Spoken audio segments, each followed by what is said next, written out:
બટાકાનું વાવેતર કરતા ખેડૂતોની હાલત હાલ કફોડી બની છે। મોટાભાગના ખેતરમાં સુકારા સહિતનો રોગ જોવા મળતા ખેડૂતોને ભારે નુકસાન વેઠવાનો વારો આવ્યો છે।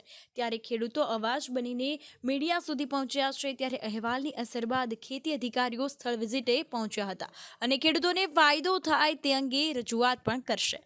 તો સાબરકાંઠા જિલ્લાની વાત કરીએ તો સાબરકાંઠા જિલ્લામાં 27,000 હેક્ટર કરતાં વધુ બટાકાનું વાવેતર કરવામાં આવ્યું છે। એમાંય મોટાભાગના ખેડૂતોએ કોન્ટ્રાક્ટ ફાર્મિંગ દ્વારા ખેતી કરી છે। બટાકાની ખેતી પાછળ એક વીઘા દીઠ 50,000 થી 55,000નો ખર્ચ થાય છે। હાલની પરિસ્થિતિ એવી બની છે કે બટાકાના પાકમાં સુકારાનો રોગ જોવા મળી રહ્યો છે, જેને લઈને બટાકાના પાન બગડી ગયા છે અને ખેતર જાણે કે સુકાઈ ગયું હોય તેવા દ્રશ્યો જોવા મળ્યા છે અને તેના મૂળિયા પણ કોહવાઈ ગયા છે। આમ તો આ હડિયોલ ગામમાં 70%થી વધુ બટાકાનું વાવેતર કરવામાં આવ્યું છે। મોટાભાગના ખેતરોમાં સુકારાનો રોગ પણ જોવા મળે છે। ત્યારે ખેડૂતોએ મીડિયાની ટીમનો સંપર્ક કર્યો હતો અને સમગ્ર અહેવાલ ખેડૂતોની અવાજ બનીને રજૂ કર્યો હતો અને બાગાયતની ટીમે વિઝિટ પણ કરી હતી। તો ત્યારે ખેડૂતો પણ હાલમાં મીડિયાની ટીમનો આભાર માની રહ્યા છે। આપણે જાણીએ છીએ એમ સાબરકાંઠા જિલ્લાની અંદર બટાકાનું વાવેતર 27,000 હેક્ટરમાં અંદાજે થાય છે, જેમાં હાલ મીડિયાના તેમજ ખેડૂતોની મૌખિક રજૂઆતના માધ્યમથી સુકારાના જે પ્રશ્ન હતો એ બાબતે આ 7 થી 8 ગામ હિંમતનગર તાલુકાના, એમાં હાલ આપણે હડિયોલ અને ગઢોડાની જે સીમમાં આવ્યા છીએ ત્યાં એ સુકારાની અસર જોવા મળે છે।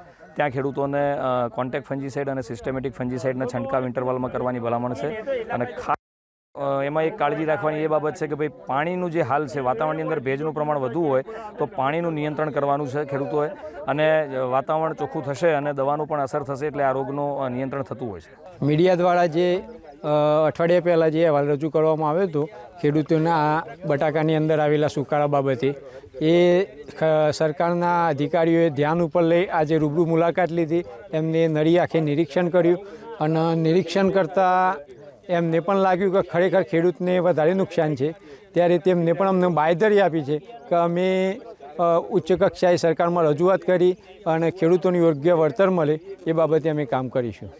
મીડિયાની ટીમના અહેવાલ બાદ બાગાયત વિભાગ દ્વારા એડવાઇઝરી જાહેર કરાઈ હતી। આજે ટીમ ખેડૂતોના ખેતર સુધી પહોંચી હતી અને નિરીક્ષણ પણ કર્યું હતું।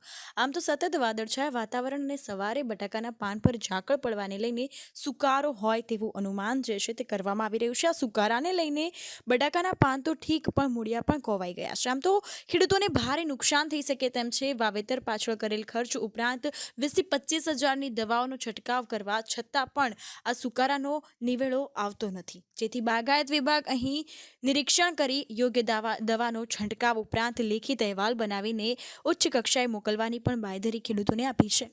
એક તો ખેડૂતો રાત દિવસ મહેનત કરીને ખેતી કરે છે અને ખેતી પાછળ પણ હજારો રૂપિયાના ખર્ચ કરવામાં આવે છે, પરંતુ વારંવાર વાતાવરણમાં બદલાવને કારણે કુદરત સામે ખેડૂતો લાચાર બન્યા હોય તેવી સ્થિતિ ઊભી થઈ છે। ત્યારે મીડિયા આવાજ બનીને ખેડૂતોની વેદના સાંભળી હતી અને જેના થકી બાગાયતી વિભાગે પણ સમગ્ર મામલે સરકાર અને ઉચ્ચ કક્ષાએ રજૂઆત કરી અને ખેડૂતોના હિતમાં કાર્યવાહી કરશે તેવું પણ જણાવ્યું હતું।